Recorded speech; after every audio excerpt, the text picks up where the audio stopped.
From Wall Street to Main Street to help small business owners have the same capital as corporate America and give them the same resources as a larger company. We cover business funding, business credit, scaling, business consulting, and much more. Check out the website at shieldadvisorygroup.com. Welcome to the show, The Liquid Lunch Project. Hey, what's up, everybody? Welcome back to another episode of the Liquid Lunch Project. I am Matthew R. Meehan, alongside my partner, Luigi, the Professor, Rosa Bianca. What's on tap today, Lou? Matt, we're all coming back from our summer vacations, and we're going to start today's podcast with a little bit of romanticism. Rialto Marketing. Tim Fitzpatrick, founder and president of Rialto Marketing. Tim, I don't know about you, but I've got this image of you walking hand in hand with your wife over the Rialto Bridge of Florence, and then having this epiphany. I'm going to make the small business world a better place and fix marketing. Man, you're clairvoyant. How'd you know all this stuff? Yeah, actually, I'm impressed. A lot of people don't know that it's after the Rialto Bridge, which is in Venice. I went on a trip there and loved it. And when you think about marketing, it is like a bridge. It helps people get from where they are to where they want to be. So that's how I came up with the name. Love the symbolism. So Tim, Matt and I deal with small business owners all day long. And I think marketing is probably the most simple yet most complex problem we face on a daily basis, because it could be an abyss. We have limited funds. By definition, we're small business owners. Where do we allocate those limited funds? If we can leave the next 30 minutes after this podcast with a takeaway, we would love to say, wow, Tim told us how to spare our money judiciously when it comes to marketing. What are the secrets? Man, let me put it to you this way. There is no silver bullet, okay? There are all kinds of marketers that are out there saying, hey, we've got the silver bullet. There is no silver bullet. Let's just be blunt and honest about it. And there is also no one-size-fits-all marketing, okay? We are all in different places. We all want to accomplish different things. Any of the tactics can work. From my point of view, where so many people go wrong is the strategy side of it. They don't take the time to put the strategy in place, which lays the foundation for them to build the rest of their house from. Too many of us want to get tactical immediately. I'm in business. I've put my flag up here and I need to have a website and I need to be on social media and I need to have a podcast or whatever it may be. But there's no strategy behind it. When there's no strategy, we have all these vehicles, these marketing vehicles, but we have no fuel. So to me, it all comes back to strategy. And so many people, if they haven't skipped it completely, parts of it are misaligned. And when it's misaligned, you're going to waste time and you're going to waste money with your marketing. So, with marketing, it comes down to a couple different things. When we speak about strategy, there's different strategies for different end goals, right? So, I mean, do you want to acquire clients? Do you want brand awareness, right? Most small business owners say, I want more sales, and that's all they know. So when somebody comes to you in your firm, how do you talk them through strategy? Strategy to me is a few different things. And by the way, a lot of people talk about strategy, and what they're actually talking about are the tactics, right? Strategy is the high level. The tactics are what you're actually doing day in and day out to make your strategy a reality, right? And carry out your strategy. But when I look at marketing strategy, I look at a few different things. One, I look at your target market and your ideal clients within that market, right? Everything from a marketing standpoint starts with target market. If you do not have that in place, you're just throwing spaghetti up against a wall, hoping something's going to stick. So how does somebody actually develop their target market or their customer avatar? So the easiest place to start, Matt, is for people that have been in business for a while, the easiest place to start is your existing and your past customer base or client base. We don't need to reinvent the wheel. If you've been in business for a while, you're doing something right. You've had some success. There's an easy place to start. I want you ask yourself 3 questions and look at your existing and past customer base. First, who do you love working with? Like, why the heck do we want to be in business and work with people that make us bang our head against a wall? Exactly. 2, who are our most profitable clients? If we're going to stay in business, we have got to make money. There's nothing wrong with making money. And the more money we make, the better we can serve people. So we have to work with people day in, day out that are profitable. And then the third thing is, who do we get great results for? Okay. If we work with people day in, day out that we're getting great results for, what happens? They want to stay with us. They want to do more work with us. They want to tell other people about us because they're getting such great results. They want people they know to get the same great results. So when you ask yourself those 3 questions and you look at your current and past customer base, you end up with a subgroup that checks all those 3 boxes off. It is that subgroup that you then start to dig deeper to look at the demographics and the psychographics of those people to see what commonalities come to the surface. And it's those commonalities typically that are your ideal clients. You know, Tim, back in the day, marketing used to be easy, right? Before this internet thing, before social media, this book, that book, Facebook, link this, link that, TikTok, right? All I had to do was put my first letter as A in the yellow pages and hope somebody would call me. But things have changed, man. And it's very overwhelming for small business owners. It's overwhelming for me and Luigi, right? Because we want to be omnipresent in every single vertical we possibly can. How do you get over that anxiety that small business owners have when they don't even know where to start, right? What's one vertical that you would suggest everybody starts with? So I love your point here, because I always talk about information overload with marketing, right? There's so many different channels. We're battling this information overload. And then because of that, we're overwhelmed. We're not sure what we need to do. Your question, I'm going to take your question back to what we were talking about, because again, any tactic can work. You got to have the strategy in place. Once the strategy's in place, first and foremost, in my opinion, you got to have a website. Okay. I don't care if your business is 100% referral, because if your website looks like it's from 1995, the messaging doesn't say anything, right? It doesn't resonate with the people that you intend to work with. You're losing referrals and you don't even know it. Because guess what? The first business I was a partner in, man, people, it was totally different. Like you mentioned, Matt. I mean, we had a website. They were informational brochures at that point. But now if somebody says, Matt, if you talk to somebody and you're like, man, you need to go talk to Tim. He can help you. Are they picking up the phone or emailing me right off the bat? Heck no, they're not. They're going to my website. If they like what they see there, then they might Google me or my company name. They're going and checking out, maybe if we have content, they're checking out some of that content. They're looking at our social pages.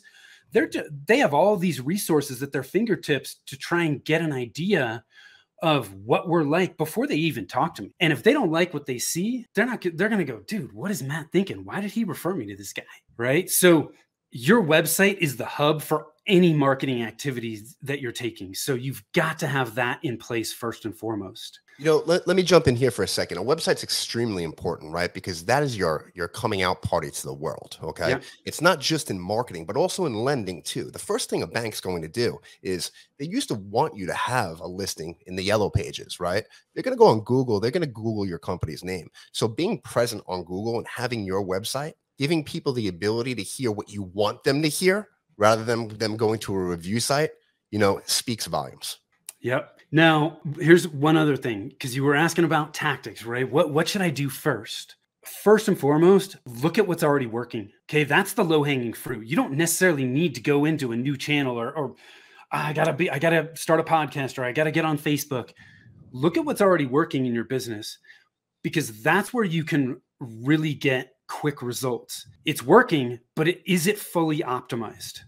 Right? Are there gaps that you can plug? That's always where we start with clients we work with. Outside of strategy and getting your website in place, we're always looking at what's already working. So for example, a lot of people, again, referrals, right? Referrals are a big lead source for a lot of businesses, but you would be shocked at how many businesses I talk to where it's like, oh, great, you're generating a ton of referrals. How do you do that? Like, what's your process for that?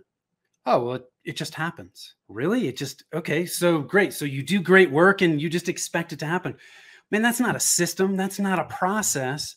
What happens when you actually put a system and a process in place to ask people, to show them how to refer you? When you start to put those activities in place, man, you can they can start to generate more referrals very, very quickly. 1000%. Luigi is the king of optimization when it comes to systems and processes, right? When something's working, they'll call me up. All right, it's working. Should we let's pour some gasoline on it, but let's optimize it first, right? Yeah. What's falling through the cracks and where can we fix this? And that's where Luigi actually, his strong suit comes into the business. You know, when it comes to marketing though, we generally in our business, we keep it simple, right? I generally do believe that attention is the new currency out there, right? So what we want to do is we want to get the attention, keep their attention, and then direct their attention to where we want them to go. Right? Is that a philosophy that you follow as well? Yeah, that's a great philosophy, right? There's absolutely nothing wrong with that. I also think that when it comes to the channels and the tactics that you're going to use, they need to work for you. They need to resonate, right? I mean, we're on video right now. You guys got this podcast.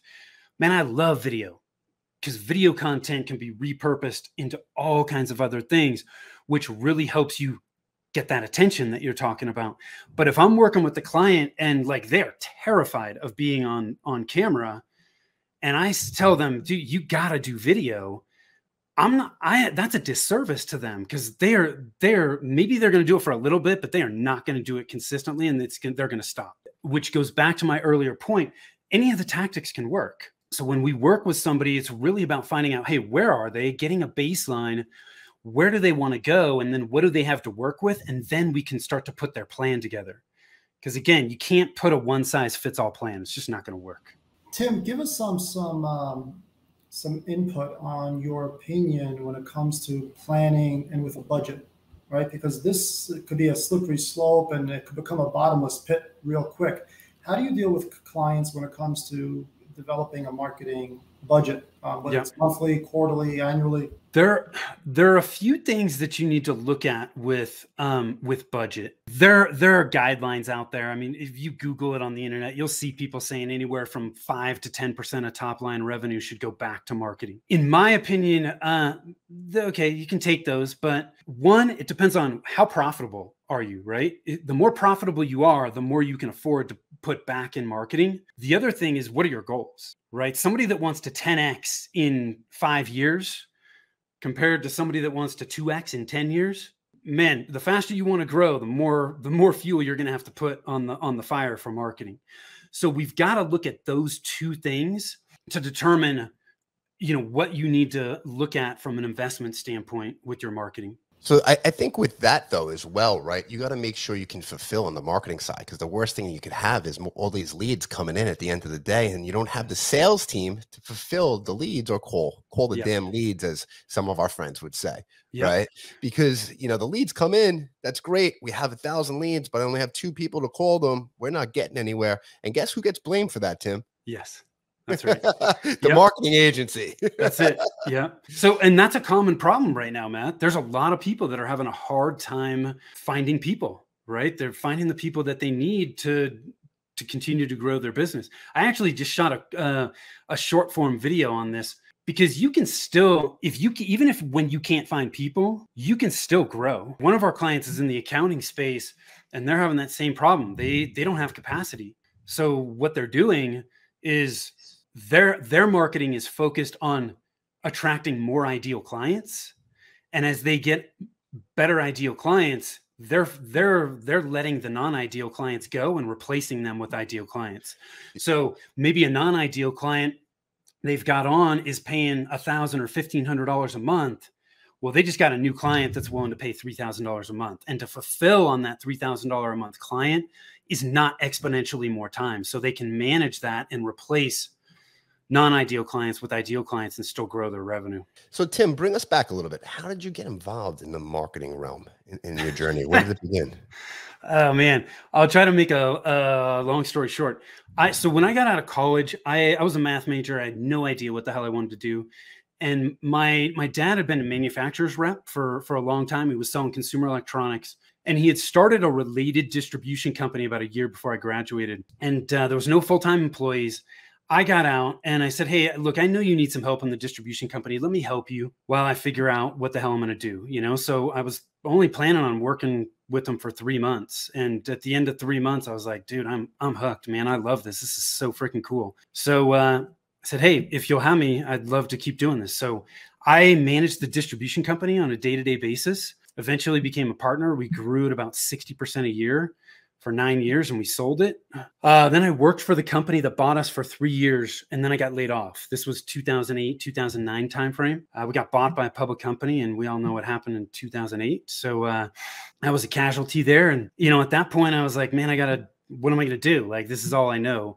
And so I ended up getting into residential real estate because I'd always been interested in real estate, started door knocking houses that were in foreclosure and started doing short sale business. Nice. But after 2.5, 3 years, man, I started waking up and I'm like, oh my God, I have to do this again. And I just hated it. And so I was like, I got to shift gears. And that's when I started thinking about, hey, where are my skill sets? What do I enjoy doing? And that's when I got involved in marketing. And, marketing has been a winding road for me too. There's so many different paths to take. But I found my path in marketing and that's what I'm doing today. Awesome. Talk to us. How was that journey from going from real estate into marketing, or even let's go back before that, for working for a company, right? And then going out on your own and starting your own business. Well, so when I was working with my dad, I always felt like, I was doing my own thing. We had multiple partners in the business.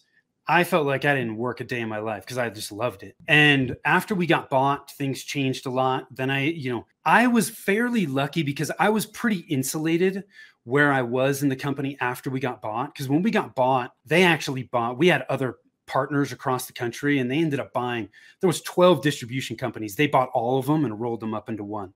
So I was pretty insulated because there were people above me that were protecting me from the corporate company that bought us, right? So it wasn't a huge issue for me. But when I got laid off and I had to transition, that was definitely something different. And I went into something completely different than what I was doing, right? So for me, that was pushing myself way outside my comfort zone. Dude, the first time I knocked on a door, I was freaking terrified. But the more I did it, the more comfortable I got. And, it wasn't always a pleasant experience, but I just got used to it. And the more I did it, the more my comfort zone expanded. So you went from managing people like into sales, right? I totally did. When I was in distribution, I was managing 3 locations and we had 25-ish employees, things like somewhere around there. And yeah, in real estate, that's like dog eat dog, right? And it was the thing about real estate too, that kind of the more after I got out of it, I started to think about it. There is a lot in real estate, and real estate is a fantastic profession for a lot of people. So when I say this, I'm not dogging the industry because I think it's a fantastic industry. But with residential realtors, there's a lot of, hey, this is the way you need to do it. Here's how to do it. And it kind of throws people in a box. And after I got out of it, I realized I was doing things that weren't me, and I probably should have been doing things slightly differently, because there are people even in real estate that are doing different things and they're very successful. But a lot of real estate is how many calls you gonna make, and you just got to do this day in, day out. And there are people that are successful doing that, but there's other examples within real estate of people not doing that at all that are very successful. So do you service the real estate industry right now with your company? Nope. No. So I don't. What are some industries that you work in? Primarily B2B professional service. Okay. So accountants, attorneys, IT consultants, folks like that, people that are selling their expertise. Tim, let me ask you, do you find that there's a line in the sand between the B2B professional business and the way they market versus the brick and mortar or the luxury brand, or maybe even the mom and pop and the way they should be marketing? I think there are some slight differences. The strategy, the foundational elements are the same, right? Those are immutable. I don't care what business you're in. But those of us that are selling our expertise, content, in my opinion, is critically important. Content helps you build credibility and authority. And when you're selling your expertise, people have to trust you, and they have to believe that you know what you're doing, and you can help them solve those problems you have. Now, that's not to say that brick and mortar, that content isn't important. I think it can be an important aspect of it, but people that are in the expert space, you can't not create content. Yeah, we're definitely big believers in that edutainment model, right? Yes. Where you go out, you're teaching somebody something, but you're educating them at the same time. Because like you said, people do business with who they know, like, and trust. But that doesn't mean you can go out and just do one video and say, hey, the whole world's seen it. You got to constantly, repetitively put your messages out there. So, because I'm a big believer in, somebody doesn't really see something until they've seen it at least 7 times, and then they actually start listening to it, right? Yep. Oh, this guy again. Okay, let me see what he finally you get broken down. That's why drip email campaigns work. That's why video content works, right? That's why we see and hear the same songs on the radio repetitively, right? Because it has to. Where do we draw the line, gentlemen? I mean, it's one thing if I'm watching Tim and he's got a wonderful content video about marketing and maybe market planning. But I really don't want to see Tim doing back to school shopping with his children. Yeah. How much of the internet is that right now? And where do we draw the line? I think, Lou, I think that part of that depends on your brand and how you want to be portrayed and what you want to do. I think there's value in showing your personal side. It helps people get to know you. I kind of err more on the side of information, helping people out. And through that information, they can get to know me. Sometimes I might sprinkle in little things. I don't shoot a lot of stuff where it's personal stuff. I just don't do that. I focus on what can I do to help add value and serve people. But that's not to say that some of the more personal stuff isn't helpful. I just think I don't think you, in my opinion, in the expert space, I think you only want a little bit of that to help people get to know you, but most of your content should be focused on stuff that's going to help people. I agree to an extent, but I also believe if you're you got to understand what you want to be known for, right? Yes. For me personally, I want to be known for business. I want to be known as a family man, right? Yep. And I want people to know I travel because that's what I like to do. Yep. But I'll tell you this, I put a picture of me and my wife out there. It gets a lot more likes and comments than it does with just me. I don't know. Maybe she's better looking. I don't know. Well, Tim, there's no maybes there, buddy. Well, yeah, that's right. The personal stuff that you share helps people relate to you, right? So, man, I live in Colorado. I love being outdoors, man. I ski, I hike, I paddleboard, I mountain bike. If I post something about that, hey, somebody might see that, and maybe if that's something that they're interested in, that starts to establish a little bit of a connection. So I see the value in the personal side of it. I just think there needs to be a balance because, like you said, I mean, I really don't care what somebody had for dinner last night. After talking with a lot of copywriters and people that, produce a lot of content, right? This is their main job. I've learned that people will click and share and like more things that start out negative and positive. For some reason, it's that same model that same idea where you see a car wreck and you can't take your eyes off it. You just keep looking, but you want to make sure there's a happy ending at the end of it. So when you lead with the problem, right? The problem is the hook that brings people in, right? And then you can tell the rest of the story. So it's works day in, day out. Yeah, there was a famous copywriter, John Calton, right? And one of the newsletters that he wrote, sales letters, right, started out with what I learned from a one-legged golfer, right? And it was sent out to a bunch of golfers. And how do you not click on that? It's that clickbait model, right? Yeah. But it's definitely enjoy copywriting. The psychology of everything is pretty amazing when it comes down to marketing, but it's constantly changing. How do you and your team keep up with the constant changes? So this is a great question. I don't necessarily keep up with all the changes because where I focus, the stuff doesn't change. Man, when you look at strategy planning and leadership of your marketing efforts, those things are pretty consistent. What is changing all the time in marketing are the tactics. A year and a half ago, Facebook ads were working great. And then Facebook got in a pissing match with Apple and, everything hit the fan. And now that's a totally different landscape. Marketing is far too broad to expect that you can deal with one person to handle all of your needs. So when we're managing the implementation and execution of a plan, we're managing the folks that are doing the implementation work, doing the tactics, and they're great at it. I'm not great at social posting. I don't need to be great at social posting with what I do. I just need to be able to guide the people that are doing it and give them the fuel that they need to make those vehicles work. We rely on the experts in the various channels and tactics that we're using, and we stay in our lane. Tim, we really enjoyed this Canterbury Tale-like trek of yours through life, right? From the family business, Denver, to corporate America, to going out on your own, trying a side hustle with real estate, the romanticism of the Rialto Bridge. What's the next stop in the life of Tim Fitzpatrick?